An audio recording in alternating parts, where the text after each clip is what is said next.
అందరికీ నమస్కారం అండి. ఈరోజు కనుక చూసుకుంటే కృష్ణరాజు గారు అరెస్ట్ చేసి తీసుకురావడం, రిమాండ్ పెట్టడం జరిగింది. మేమైతే దీనికైతే మాకు పూర్తి స్థాయిలో న్యాయం జరిగిందని మేమైతే అనుకోవటం లేదు. ఎందుకంటే ఆయన చేసినటువంటి ఆరోపణలు మహిళా లోకం మొత్తం సిగ్గుతో తలదించుకొని ఇళ్లల్లో బయటికి రాలేనటువంటి పరిస్థితి, అన్నిటికీ మించి మానసికంగా హత్య గావించబడినటువంటి పరిస్థితి. కాబట్టి దీన్ని మేము తీవ్రంగా పరిగణిస్తున్నాము. అన్నిటికీ మించి ఇంకొక ముఖ్యమైన విషయం, వాళ్లల్లో కనీస పశ్చాత్తాప ధోరణి అనేది కనపడట్లేదు. వీళ్ళు ఇలాంటి వ్యాఖ్యలు చేసిన తర్వాత రాష్ట్రంలో విపరీతంగా మహిళా ఆగ్రహ జ్వాలలు రగులుతున్న వేళ కూడా వాళ్ళ సలహాదారు, గత ప్రభుత్వానికి సలహాదారుగా వ్యవహరించినటువంటి వ్యక్తి సజ్జల రామకృష్ణారెడ్డి మీడియా ముందుకు వచ్చేసి వాళ్ళ సాక్షి ఛానల్లో మళ్ళీ మహిళలను ఉద్దేశించి సంకర జాతి అని అన్నారు. సంకర జాతి అనే మాట ఎంత దారుణమైనటువంటి మాట. నేను ఇప్పుడు అడుగుతున్నాను, సంకర జాతి అనేది ఆయన నోటి నుండి వచ్చింది. వాస్తవానికి అమరావతి మహిళలు త్యాగమూర్తులు, చరిత్రలో నిలిచిపోయేటువంటి వాళ్ళు. ఇప్పటికి చెబుతున్నాను, అమరావతి ముమ్మాటికి దేవతల రాజధాని. మరీ చెప్తున్నాను, కాదు అని ఎవరైనా సరే కాలరాయాలన్నా వాళ్ళు కాలగర్భంలో కలిసిపోతారు తప్ప అమరావతి అజరామరంగా నిలిచిపోతుంది. అది చూసి ఓర్చుకోలేక మీరు సంకర జాతి అని చెప్పి పోల్చారు, వేసలన్నారు. కానీ నేను అదే సజ్జల రామకృష్ణారెడ్డిని అడుగుతున్నాను, సంకర జాతి, మీరు సంకర జాతి అయితే ఇలాంటి మాటలు వస్తాయి అంతే తప్ప ఇక్కడ అమరావతి మహిళలు అజరామరంగా చరిత్రలో వాళ్ళ త్యాగాలు నిలిచిపోతున్నాయి. చరిత్ర పుటల్లోకి ఎక్కినటువంటి వాళ్ళు అమరావతి మహిళలు. ఇదే అమరావతిలో పక్కన తిరుమల వెంకటేశ్వర స్వామి ఆలయం ఉంది. ఇక్కడ చూసుకుంటే కనకదుర్గమ్మ అమ్మవారు ఉన్నారు. అక్కడ చూసుకుంటే అమరలింగేశ్వర స్వామి ఉన్నారు. ఇంతమంది దేవతలు ఇక్కడ కొలువై ఉన్న ప్రాంతాన్ని, అమరావతిని నామకరణం చేస్తే సిగ్గు లజ్జ అన్నీ మర్చిపోయి వెచ్చలవిడిగా ఇష్టారాజ్యంగా నోరుంది కదా అని చెప్పి మీడియా ముందుకొచ్చి నువ్వేమో సంకర తెగంటావు, వాడేమో వేసల రాజధాని అంటారు. మీ నాయకుడు భార్య, మీ నాయకుడు ఎక్కడున్నారు? మేము ఆ మాటలు అనలేము. మాకు ఒక సంస్కారం ఉంది. రైతు బిడ్డలం మేము. అన్నం పెట్టే రైతు బిడ్డలను పట్టుకొని మీ ఇష్టారాజ్యంగా మాట్లాడారు. కాబట్టి దీనికి తగిన వీళ్ళని అరెస్ట్ చేసి రిమాండ్ పెట్టినంత మాత్రం మా సమస్య పోదు. వీళ్ళు అసలు రాష్ట్రానికి, రాష్ట్ర ప్రజలకు ఏ విధమైన సందేశాన్ని ఇస్తున్నారు? ఎప్పటికి కూడా వీళ్ళలో పశ్చాత్తాప ధోరణి కనపడలేదు అంటే రాష్ట్రంలో ఈ విధమైన కల్చర్ని వీళ్ళు ప్రోత్సహిస్తున్నారు. ఇప్పుడు మీడియాలో మాట్లాడారు, రేపు సమాజంలో బయట మాట్లాడతారు. కాబట్టి వీళ్ళు సంఘ విద్రోహ శక్తులు.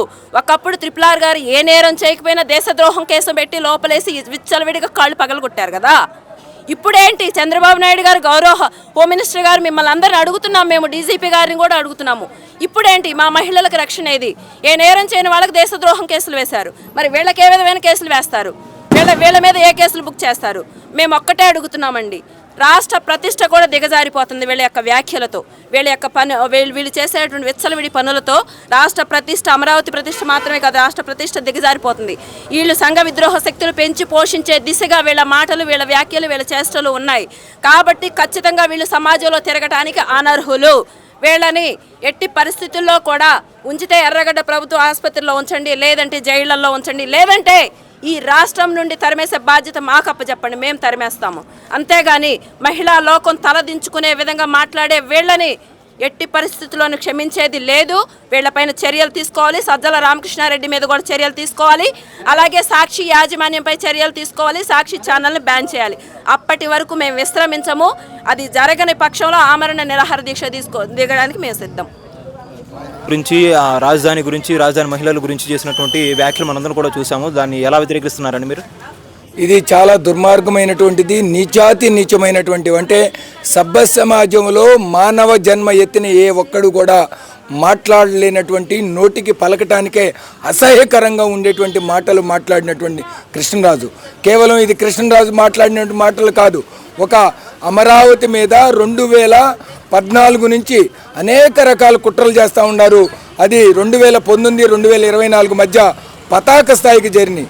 అయినా కూడా మా యొక్క 1631 రోజుల పాటు శాంతియుతంగా చేసినటువంటి ఉద్యమం ద్వారా ప్రజలందరూ కదిలి దుర్మార్గులకు బుద్ధి చెబితే దానిని ఓర్చుకోలేనటువంటి వైసీపీ వారు, ముఖ్యంగా జగన్మోహన్ రెడ్డి గారు అన్నూయులు, వారి కన్నుసన్నల్లో నడుస్తున్నటువంటి పత్రిక అయినటువంటి వారి శ్రీమతి గారు నడుపుతున్నటువంటి సాక్షి మీడియా ఛానల్ ద్వారా ఈరోజు అసభ్యకరమైనటువంటి కామెంట్లు, అంటే సభ్య సమాజం ఏమనుకుంటుందో కూడా లెక్క చేయకుండా తన ఇష్టం వచ్చినటువంటి వ్యాఖ్యలు చేసి ఎందరో ఆంధ్రప్రదేశ్లో ఉన్న ప్రతి ఒక్కరికి, ముఖ్యంగా తెలుగు వారందరూ కూడా ఎంతో మానసిక క్షోభ అనుభవించేటువంటి మాటలు చెప్పినటువంటి దుర్మార్గుడు ఈరోజు పోలీసులకు చిక్కడం జరిగింది. కస్టడీకి తీసుకొస్తే మేము ఒక్కటే మీ ద్వారా కృష్ణరాజుని హెచ్చరిస్తూ ఉన్నాం. నీలాంటి నీచులందరికీ ఒకవేళ పోలీసులు కానీ ప్రభుత్వం కానీ మేనమేషాలు లెక్కించవచ్చు. న్యాయస్థానాల మీద నమ్మకం ఉంది. నువ్వు న్యాయస్థానాలను తప్పుదోవ పట్టించి ఏదన్నా బయటికి వచ్చినప్పటికీ కూడా కఠిన శిక్షలు కల్పించకపోతే ఆ దేవుడు నిన్ను ఊరక వదలడు. అమరావతి మహిళలు నిన్ను చూస్తూ ఊరుకోరు. నువ్వు అన్న మాట ప్రతి క్షణం మా గుండెల్ని పిండేస్తుంది. మహిళలు నిద్రలేని రాత్రులు గడుపుతున్నారు. తస్మాత్ జాగ్రత్త కృష్ణరాజు, నిన్ను అమరావతి ఉద్యమకారులు, అమరావతి మహిళలు తేలిగ్గా వదలరు. నువ్వు ఇప్పటికే నీ వల్ల నువ్వు చేసినటువంటి నికృష్ట చేష్టల వల్ల నీ కుటుంబం అంతా బాధపడతా ఉంది. నీ భార్య సిగ్గుతో తలదించుకుంటుంది. నిన్ను కన్న తల్లి సిగ్గుతో తలదించుకుంటుంది. నీ కడుపును పుట్టిన బిడ్డ సిగ్గుతో తలదించుకుంటుంది. నువ్వు చేసిన ఒక్క దుర్మార్గుడు ఉంటే చాలు, ఆ కుటుంబం మొత్తం తరతరాలు నాశనం అయ్యేటువంటి అటువంటి కుటుంబానికి నువ్వు చేసినటువంటి దుష్ట కార్యక్రమం నిన్ను తేలిగ్గా వదలం. నువ్వు ఎన్ని రకాలు మీరు ఈరోజు సాక్షి మీడియా అధినేత దాదాపు 5 రోజులు గడుస్తూ ఉంది. అయినప్పటికీ కూడా మీకు కనీసం క్షమాపణ అంటే తెలుగు ఆడపడుచులందరినీ కూడా నువ్వు వేశ్యలని చెప్పినటువంటి నీ ఛానల్లో ప్రసారం చేసినటువంటి ఆ మాటల్ని దురదృష్టకరం, దీన్ని ఖండించుతున్నామని మాట చెప్పలేకపోవటం ఎంత నీచాతి నీచమో. నిజంగా క్షమాపణ చెప్పకుండా ఒక నిందితుడికి మద్దతుగా జగన్మోహన్ రెడ్డి గారు ట్వీట్ చేయడం చూస్తూ ఉంటే నిజంగా మీరు కావాలని ఒక ఆర్గనైజ్డ్ క్రైమ్, వ్యవస్థీకృత నేరాన్ని చేయటానికే మీరు పూనుకున్నారని తెలుస్తూ ఉంది. మిమ్మల్ని ఈ ప్రజలు ఎప్పటికీ వదలరు. మీరు ఇప్పటికైనా క్షమాపణ చెప్పకపోతే ఈ ఉద్యమాన్ని తీవ్రతరం చేస్తామని హెచ్చరిస్తూ ఉన్నాం.